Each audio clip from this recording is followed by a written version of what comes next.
Good. Mike, Good. can you do the ID first? Sure. A finger sandwich, maybe? Like a little, Like like a lady delightful, Little like a finger some finger sandwiches. Does that feel like what we should order at this hotel? Finger sandwiches? So maybe just like a small little snack? A mini snack? I'll have a mini snack. I'll put something together. I can always eat. Ant-sized snack. A little ant-sized snack.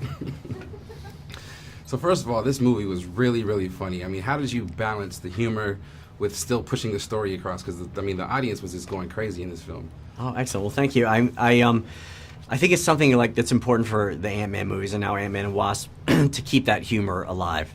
It's very specific tone. I think it really, a lot of it starts with Rudd. Yeah. Because he's the kind of actor who is so good dramatically, but comedically, he can find crazy ways to sort of, you know, if a scene has to get you from point A to point B, Right. we'll do the version that's in the script, which we've all, you know, and Paul was a writer on the movie. But then we'll say, like, now that we're on the set, I feel like this would happen instead of this. It's like, yeah, let me try one, and keeping it fresh that way. And I think that's really crucial to these movies. It sounds like a lot of fun. Do you ever create like a backstory that the audience may not be privy to, only to give yourself a little more, you know, depth when it comes to controlling where they're going to go in the future? It's a really, really good question, and we do. Like, Evangeline and I spent a lot of time before we even started writing the script about, you know, at the end of the first movie, she sees the suit and she says, you know, it's about damn time. And we thought a lot about, like, what kind of hero she's going to be. Yeah. Like, she's fully trained, she's decisive, you know, what her whole character is going to be now that she's a hero. And also the idea that, why does she need Scott at this point? That was a fun thing to play with in this movie about a duo when they're estranged at the beginning of the movie, and he's come back into her life, and the question I think is in her head, like, do I need a partner? And if I do, is it going to be this guy? Right. That seemed fun to play around with. For sure. You know, do you ever feel pressure coming off these, I mean, these huge box office movies that are so successful to, you know, to top the last one? I mean, as a director, are you kind of still focused in on your task at hand? I think for me, being focused on the task at hand is the place to be. You know, this has been a big year for Marvel. Black Panther, Infinity War, and now our movie.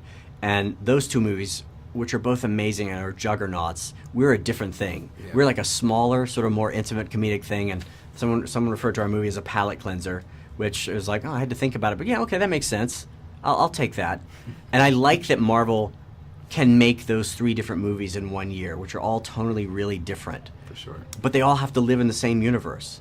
And I think that's a really, it's a fun thing to be a part of, and because it's really creatively challenging. Absolutely. I mean, coming off of, you know, Black Panther, I mean, literally in the real world, studios are over here trying to figure out the playbook behind Black Panther, Yeah. given its success. So I'm curious if it has the same effect within the universe itself, the Marvel universe itself, given the fact that Black Panther was such a big success. Does that change the way that the story is going to unravel? I think it doesn't fundamentally change it, but I think everybody at Marvel is aware of what the other person's doing. You know, when I was in prep on Ant-Man and the Wasp, Ryan Coogler had an office next to mine, and now, you know, I've been spending time with the Russo Brothers, and so we know what the other people are doing, and we also know that what we're doing is different from each other, but it all has to live under the same umbrella. And it's really cool. So it's especially cool because as a director, you don't always have a lot of contact with other directors. Right. Yeah. And in this thing, it's like it's really fun to kind of talk to each other and sort of see how the different directors work, and that we all have to work it within this unified thing. I find it really exciting. Absolutely. Well, thank you so much for your time. We look forward to a lot more Thank of your you. work in the future. Thank Yeah, you. thanks. Take care. Pleasure.